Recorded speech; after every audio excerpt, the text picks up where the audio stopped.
Let's go.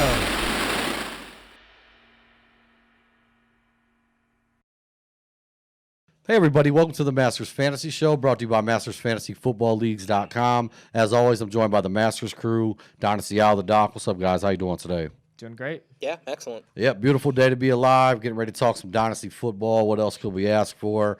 Right before we jump into this, if you're looking for a place to play Dynasty football, we've got over 600 leagues, never folded a single one.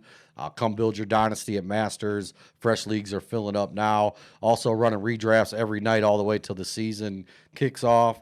MastersFantasyFootballLeagues.com. With that said, let's jump right into this. We're doing the Dynasty Player Spotlight. We've got a big-name wide receiver on board today. We're going to be doing CeeDee Lamb trades. The trades been pouring in these Dynasty leagues. I think about 4 or 5 CeeDee Lamb trades we're going to take a look at, dissect them, tell you what we think about them. Let's jump right into this, guys. First trade popping up, we got A.J. Brown for CeeDee Lamb straight up. Your guys' thoughts? I know you guys both love A.J. Brown, so I'm dying to hear this one. Well, I also really love CeeDee Lamb. Right, so this is a very difficult one. Right now, I want to take A.J. Brown. But long term, I still value CeeDee a little bit higher than A.J. Brown. But that's personal preference to me. To me, I feel like these guys are both going to be in the top 5 to 10 of Dynasty receivers for quite some time. So I don't think you can go wrong with either one. It seems more like a preference thing.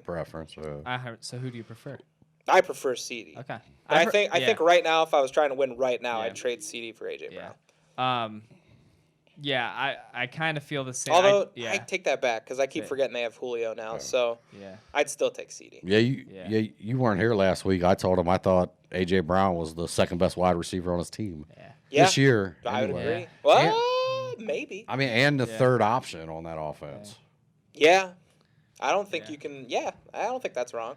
So I'm still going to stick hard with A.J. Brown here. I just think, I know he's struggled to stay healthy, so his finishing stats haven't looked tremendous, but his points per game have been very high the last 2 years, higher than CeeDee's was, which I know CeeDee was just a rookie, but AJ super young too. I know Julio comes in, but I think they're going to throw more often than they did last year. They've got a new OC, guy who worked with Stafford in the past when they threw plenty of times a game.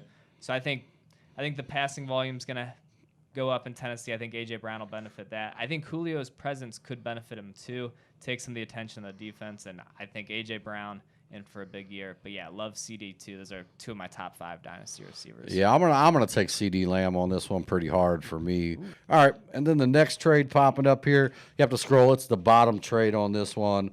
We got Tariq Cohen, CeeDee Lamb, and a 2 for Chris Carson, Darren Waller, and a 1. Your guys' thoughts?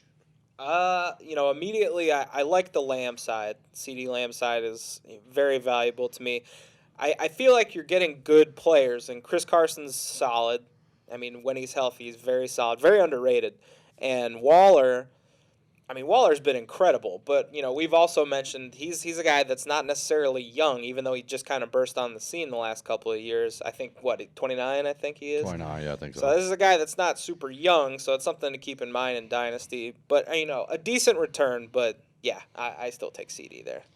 Yeah, I think, obviously Dynasty Leagues, of course, so we're evaluating it from a dynasty perspective, and I want the CeeDee side, but I do think it's crazy. So, if you received Carson, Waller, and that future first, you could flip that future first, for a guy like easily get Tyler Lockett for it, or a guy kind of like that who could outproduce CeeDee this year. So from for a 1 year perspective, you could potentially win your league with that haul, because we think Darren Waller's a huge difference maker. Chris Carson still has a year or 2 left in him, and that future first, you could flip that quick for a veteran receiver who's going to have similar production to CeeDee this year. But long-term CeeDee is just so good. Yeah, because I'm thinking even like a Keenan Allen. Right. There's a lot of guys out there that first-round pick to look attractive to. Yep. And especially if you wait a couple weeks into the season, find you the 1 and 3 teams. Guys that start ready to ship out some of these older guys. All right, next trade popping up here. We got CeeDee Lamb for Michael Pittman, the 1.7 and a future 1. A very similar trade we see here all the time. Yeah.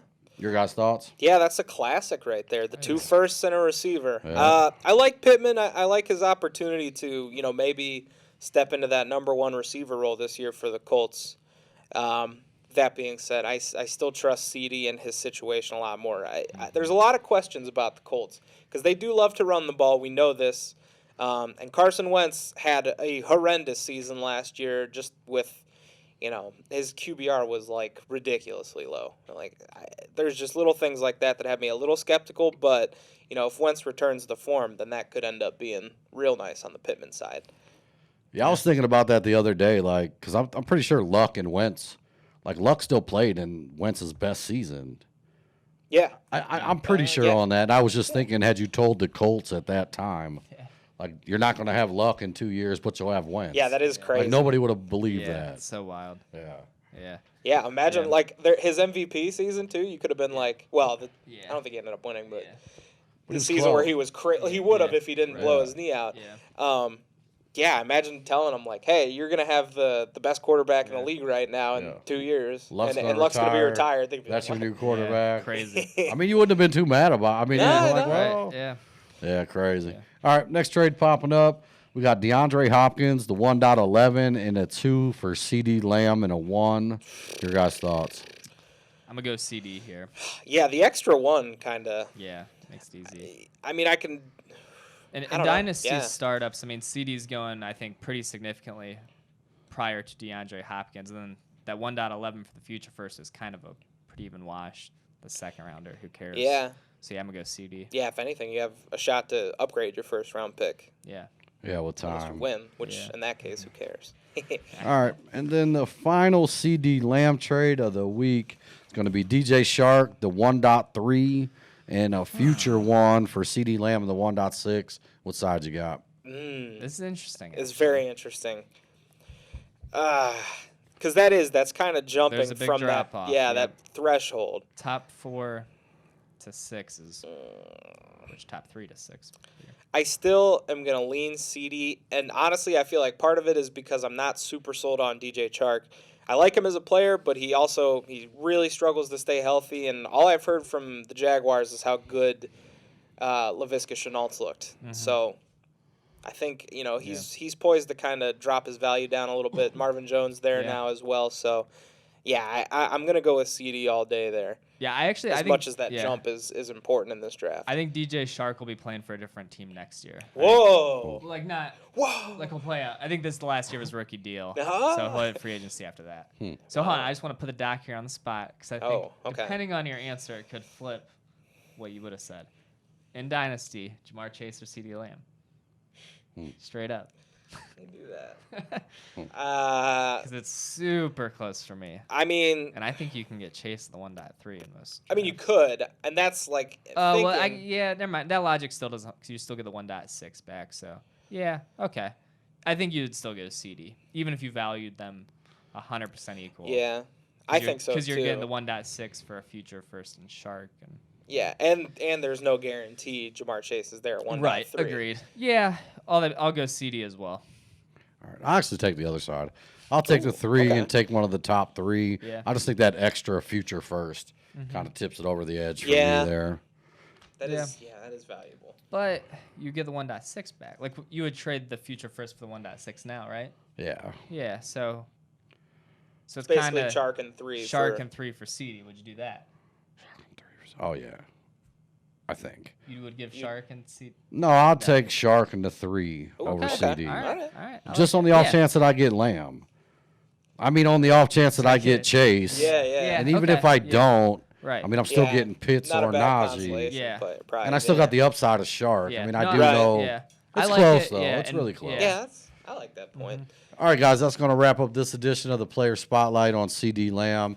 As always, thanks so much for watching. If you could, hit the like and subscribe button. Come be a part of the Masters family. I'm going to be running this Player Spotlight pretty much from here on out. Anybody you'd like to see, I'll start saving those trades up. Leave a comment, drop a like. Any last words, guys? Thanks for listening. Thanks for listening. Thanks for listening.